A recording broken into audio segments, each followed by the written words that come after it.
ఒక పక్కన గవర్నమెంట్ రోడ్లు వేస్తోంది. కాకపోతే ఈ రోడ్లు వేసే క్రమంలో ఇంకా రోడ్లు పడని వాళ్ళకి ఇప్పుడు అర్జెంటుగా ఉద్యమిస్తే తమకు రోడ్లు పడతాయన్నటువంటి ఫీలింగ్ వచ్చింది.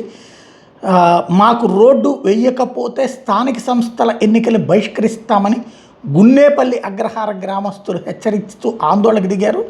గ్రామంలోని రోడ్డు అధ్వాన్నంగా తయారై ప్రజలు తీవ్ర ఇబ్బందులు పడుతున్నారంటూ రోడ్డు మీద ఆందోళనకు దిగినటువంటి అంశం.